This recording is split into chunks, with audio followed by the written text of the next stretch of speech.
So here in first MCQ you have to tell the equivalent resistance between A and B. As you can see, there are 7 resistances connected across A and B, and we don't know which one of them is in series and which of one of them is in parallel. So what we'll do, we'll start reversing the circuit from any of the terminal. Let's say if we start reversing it from this side, from B side, you can see that if current is flowing from this direction, so it is splitting between this 6 ohms and this 6 ohms. That is this, if there is a current coming from this terminal, so that current will go here, and this current will be again splitted. So since the current is dividing, therefore 6 ohms is parallel to 6 ohms. Likewise, if we start reversing it from here, so यहाँ पे भी आप देख सकते हो कि current will be divided among these two. This current will go up and this will also go forward in this 10 ohms. So that means we have another pair of parallel combination, that is 10 ohms and 10 ohms. So we'll find out their equivalent resistance. So 6 ohms parallel to 6 ohms will be 6 times 6 divided by 6 plus 6, that is 12, so which comes out to be 36 over 12, which comes out to be 3 ohms. Likewise, 10 ohms then will be 10 multiplied by 10 divided by 10 plus 10, that is 20, so 100 over 20 comes out to be 5 ohms. So we'll redraw the circuit as this.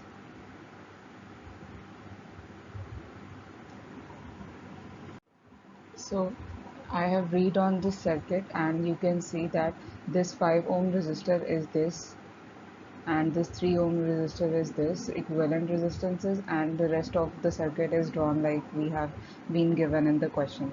So you can see that this is basically configuration, another type of configuration for this Wheatstone bridge.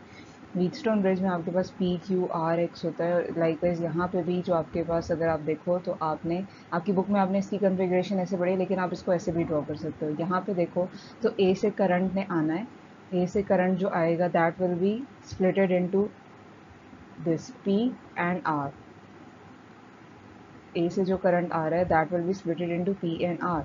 और अगर आपके पास galvanometer में से कोई current नहीं पास कर रहा, यानी बैलेंस कंडीशन होती है, सो बैलेंस कंडीशन में से आपके पास जो दरमियान में जो चीज़ लगी होती है पी और क्यू के दरमियान, उसमें से कोई करंट पास नहीं करता. तो दैट मीन्स कि जो करंट यहाँ पर ट्रेवल कर रहा है वो वही करंट क्यू में से ट्रेवल कर जाएगा. अगर हम इस करंट को, हम ए से जो आ रहा है उसको हम आई ए कहते हैं, तो इसको हम स्प्लिट कर देते हैं आई वन में और आई टू में. सो जो आई वन आपके पास पी से गुजर रहा है, अगर जी से कोई करंट नहीं गुजर रहा, सो आपके पास आई वन क्यू में से भी गुजरेगा, और आपके पास आई टू जो आर से गुजर रहा है, और अगर जी में से कोई करंट नहीं गुजरा, तो जो करंट यहाँ पे आई टू पहुँचा, सो उसके पास कोई चॉइस नहीं है, वो सिर्फ एक्स के अंदर ट्रेवल करेगा, सो वो आई टू. सो आपके पास सेम करंट गुजरने की वजह से आर और एक्स सीरीज़ में और पी और क्यू सीरीज़ में. अब वही वाली लॉजिक आप यहाँ पे अप्लाई करो. ए से एक करंट आ रहा है और that is being splitted into this 5 ohms and this 5 ohms. अब आपके पास अगर 8 ओम्स जो दरमियान में लगा हुआ है, बैलेंस कंडीशन है और यहाँ से कोई करंट पास नहीं करता, तो आपके पास ये जो करंट यहाँ से आ रहा है 5 ओम्स में से गुजर रहा है, वो 3 ओम्स में से वही गुजरेगा. एंड लाइकवाइज नीचे भी यही लॉजिक अप्लाई करो कि अगर यहाँ से जो करंट ट्रेवल करता हुआ आ रहा है, वो जब यहाँ पहुँचेगा उसके ऊपर, उसके पास ये चॉइस नहीं कि वो ऊपर जाए, सो वो यहीं पे चला जाएगा 3 ओम. सो आप यहाँ पे इसको P कह सकते हो, इसको Q कह सकते हो, और इसको R और इसको X. सो आपके पास अब ये बैलेंस कंडीशन में हो गया. सो ये आपको पता है कि जो P और Q हैं, P Q is parallel to R X, because आपके पास यहाँ पे से जो करंट आ रहा है वो तो इन दोनों में डिवाइड हो रहा है ना, सो ये दोनों आपके पास पैरेलल में है. ये वाला 5 ओम्स और ये वाला 5 ओम्स पैरेलल में. सो और लेकिन ये वाला 5 ओम्स और ये वाला 3 ओम सीरीज़ में, और ये वाला 5 ओम्स और ये वाला 3 ओम सीरीज़ में. सो आप यहाँ पे इसको इस तरह से रीड्रॉ कर सकते हो कि आपके पास अंडर बैलेंस कंडीशन, आपकी बुक में आपके पास अनबैलेंस व्हीटस्टोन ब्रिजेस की नहीं है, और वो उसको सॉल्व करने का तरीका आप इंशाल्लाह जब इंजीनियरिंग में जो भी आप में से जाएगा वो वहाँ पे पढ़ोगे. इस स्कोप में, इस लेवल में आपके पास इस टॉपिक से रिलेटेड अनबैलेंस में आप नहीं है, आपके पास क्वेश्चन आएंगे. सो ये आपके पास 5 है, ये 3 ओम्स है, लाइक ये भी 5 है और ये 3 ओम्स है. इसको आप इक्विवेलेंस में इन दोनों को सीरीज़ में सॉल्व करोगे, आपके पास 8 ओम्स आ जाएगा, और इसको भी सॉल्व करोगे सीरीज़ में, 5 + 3 = 8 ओम्स. सो ये आपके पास 8 ओम्स के 2 रेजिस्टर्स आ गए। अब आपने ए और बी के दरमियान में फाइंड आउट करना है इक्विवेलेंट रेजिस्टेंस, तो दोनों को पैरेलल में सॉल्व कर लो। 8 ओम्स और 8 ओम्स को पैरेलल में सॉल्व करने का मतलब है 8 multiplied by 8 divided by 8 plus 8 which comes out to be 64/16 and that is equals to 4 ohms. So आपके पास option B is the correct option.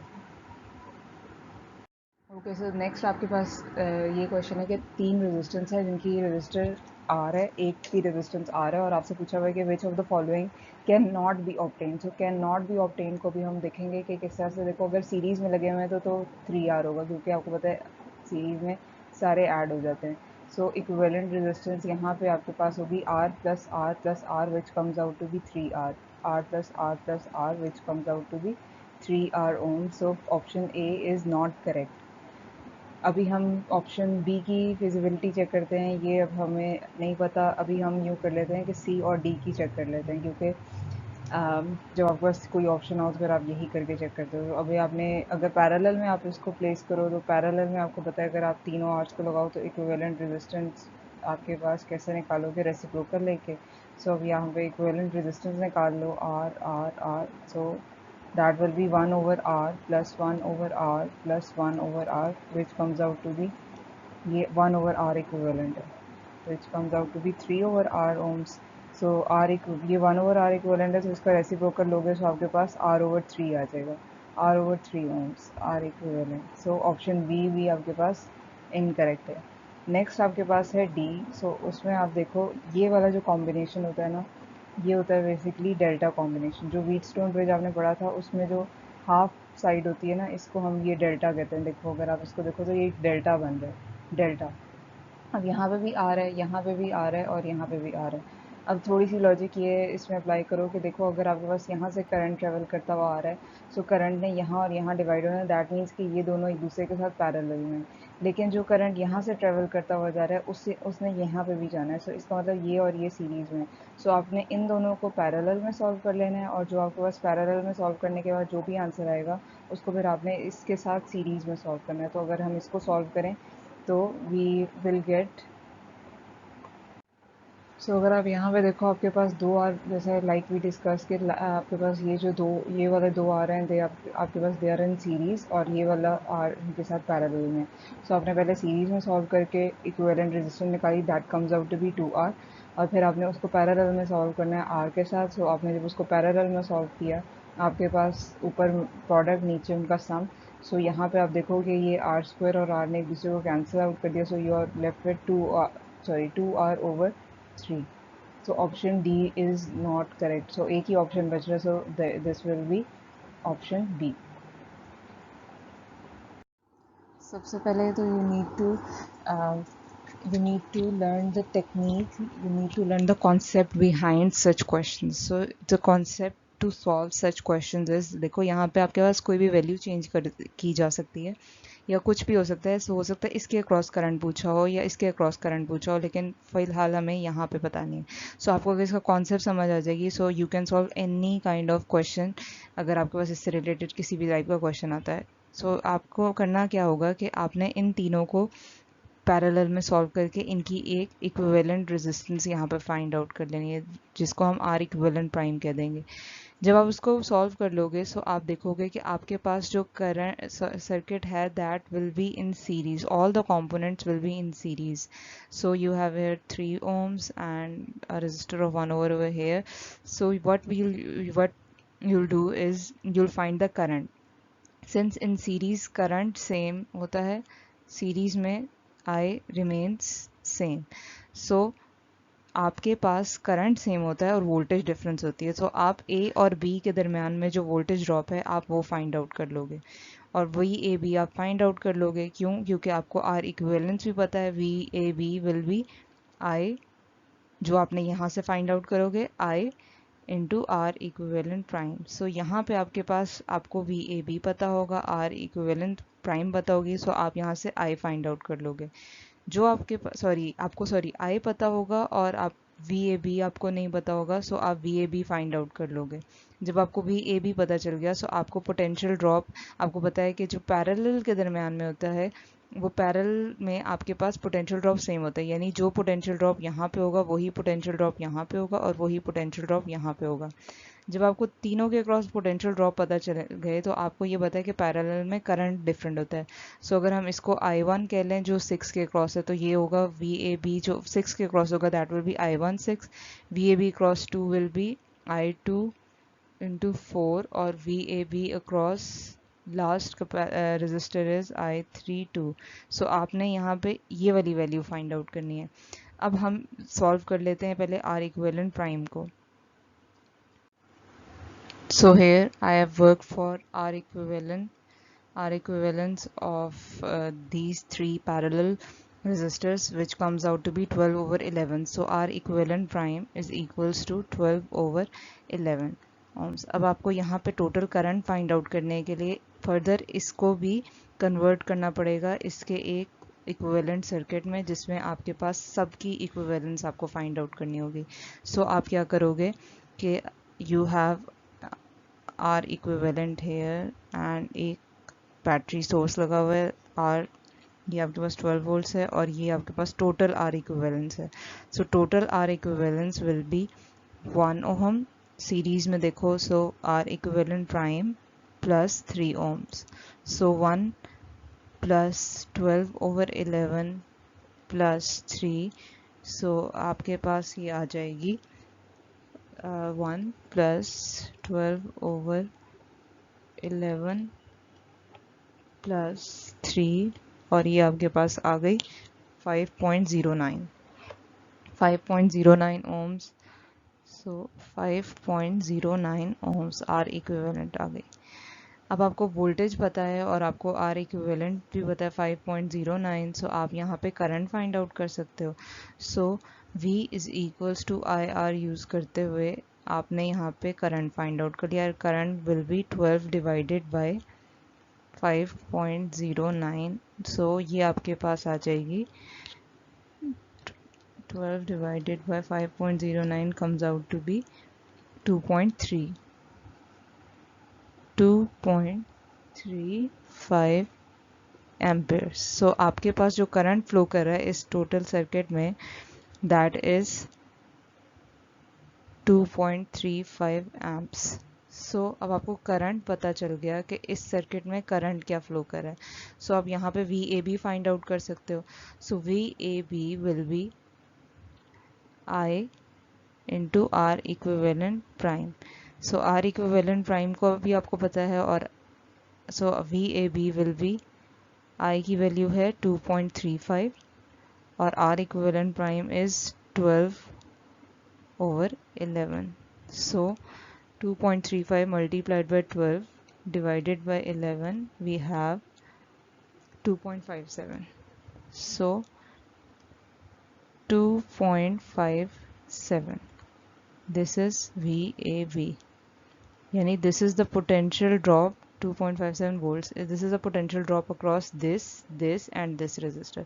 अब सिंपल है, आपने यहाँ पे I2 फाइंड आउट करना, सॉरी I जो अक्रॉस 2 फाइंड आउट करना है। सो आप यहाँ पे क्या करोगे VAB डिवाइडेड बाय जो आपके पास इसका रेजिस्टर है और that will be the current across 2। So VAB is 2.57 which will be divided by 2 and it comes out to be 1.25। So this is the option B is the correct option। अगर आपके पास 6 के cross करना होता तो आप यहाँ पे 6 से डिवाइड करते, अगर आपको 4 के क्रॉस करना होता तो आप सिंपल 4 से डिवाइड करते।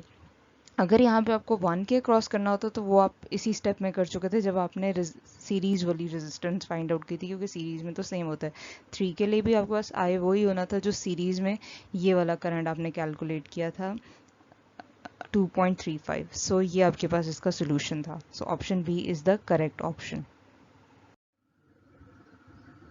सो this one is really simple. आपको नंबर ऑफ इलेक्ट्रॉन्स दिए हुए हैं और आपको पता है कि they are moving through a wire through per second। So time is given, number of electrons is given, so you have to calculate the current। We know that current is equals to charge flowing through a area in unit time। So Q, यहाँ पे आपके पास जो Q है that will be, you know that 1 one number of electrons आपको दिए हुए हैं, so n is given, so 1q is equals to 1.6 exponent minus 19 coulombs. So you have n, here is 1 exponent 6, so exponent 6 is multiplied with 1.6 exponent minus, sorry, 19 था ये, minus 19 divided by 1, so which comes out to be 1.6 exponent minus 19 plus 6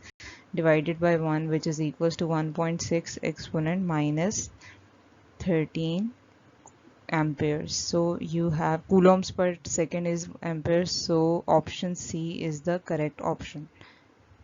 I'd like to clarify कि आपकी book में यहाँ पे एक छोटी सी mistake है. When our wire is stretched till its radius become, यहाँ पे till its radius become करके होना चाहिए, because इस तरह आपके पास इनएडुकेट इंफॉर्मेशन है, आपको नहीं पता कि कितनी स्ट्रेच हुई है. सो आपने इतनी स्ट्रेच की है कि उसका रेडियस जो है वो हाफ हो गया, सो उसकी रेजिस्टेंस तब क्या होगी. सो वी नो कि वॉल्यूम कांस्टेंट रहेगा. वॉल्यूम कांस्टेंट रहने का मतलब है कि जो एरिया और लेंथ का प्रोडक्ट है that will be constant. So area आपके पास होता है पाई आर स्क्वायर और एल इज़ एल. सो आप ये कह रहे हो कि जब आपके पास आर जो है दैट बिकम्स हाफ, सो उस टाइम पे एल जो होगा वो क्या होगा. सो आपको पता है कि वॉल्यूम में कांस्टेंट रहना है. यहाँ पे अगर एक चीज़ कांस्टेंट है, सो इसका मतलब है कि अगर आर इज़ डिक्रीज्ड कितने times, 4 time, R square over 4, so L को इंक्रीज करना पड़ेगा 4 टाइम्स, सो दैट ये दोनों एक दूसरे को कैंसिल आउट करें और एरिया आपके पास स्टिल आर स्क्वायर, वॉल्यूम आपके पास वही आए जो पहले था, that is A into L. So ये आपको पता चल गया यहाँ से कि जो लेंथ है that is equal to 4L. So यहाँ पे L इज इक्वल, स्ट्रेच की जो हम बात कर रहे हैं, stretched length is equals to 4L, और आपके पास जो रेडियस है, नया रेडियस है, that is equals to R by 2. So what will be the, sorry यहाँ पे रेडियस को स्मॉल r से रिप्रेजेंट कर रहे थे क्योंकि रेजिस्टेंस इज के लिए कैपिटल R यूज़ करेंगे. सो रेजिस्टेंस आपने फाइंड आउट करनी है. रेजिस्टेंस का formula is R is equals to rho L over A. So अगर आपने नई रेजिस्टेंस फाइंड आउट करनी है, आर प्राइम फाइंड आउट करनी है, so R prime will be rho, और लेंथ कितनी है आपके पास, एल प्राइम डिवाइडेड बाय जो आपके पास नया रेडियस है that is R prime, that is area pi R prime का स्क्वायर. सो अगर आप यहाँ पे वैल्यू सब्सटीट्यूट करो, so that will be rho, L की जगह आप 4L और पाई आर प्राइम की जगह आप R by 2 whole square. So यहाँ पे आपके पास rho 4L divided by pi R square divided by 4, ये 4 ऊपर जाके मल्टीप्लाई हो जाएगा. सो रो 4L और मल्टीप्लाइड बाय 4, जो डिनोमिनेटर के डिनोमिनेटर वाला 4 है, 4 था, that is, so 4 multiplied by 4 will be 16. So ये 4 rho L divided by pi R square. अगर हम यहाँ पे ये वाली चीज़ देखें, ये पूरी की पूरी वही चीज़ है जो आपके पास ये यहाँ पे, that is row L over यहाँ पे पाई आर स्क्वायर. सो आप आर यहाँ पे इसकी जगह आर लिख सकते हो. So you will write R prime is equals to 16 into R. So ये आपके पास option A will be the correct option है. सिंपल सा क्वेश्चन है कि आपके पास एक यूनिफॉर्म क्रॉस सेक्शनल एरिया की एक और लेंथ उसकी एल है और रेजिस्टेंस आर है, एक वायर है, और उसको आपने 2 इक्वल पार्ट्स में कट कर दिया. आपके पास एक वायर थी जिसका एक क्रॉस सेक्शनल एरिया था ए और जिसकी लेंथ थी आपके पास एल.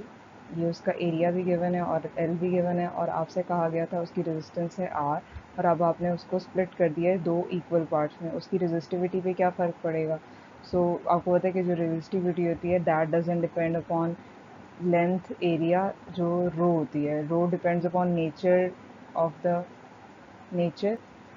मटेरियल. सो आपके पास रिमेन्स द सेम, उसको हाफ करने से आपके पास कोई फ़र्क नहीं पड़ेगा नेचर पे, और तो आपके पास option C will be the correct option. Question में यू आर आस्क्ड कि आपके पास इक्विवेलेंट रेजिस्टिविटी क्या होगी if rho one and rho two यानी आपके पास रेजिस्टिविटी गिवन है।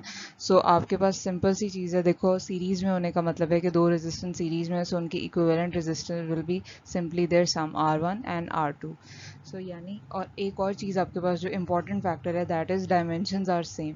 डायमेंशन सेम होने का मतलब है कि आपके पास जो उनकी रेजिस्टिविटी है, जो उनका समेशन है, रेजिस्टिविटी का समेशन, सो वो that will be 2 rho L over A। यहाँ पे रेजिस्टेंस आपके पास इस तरह से आएगी।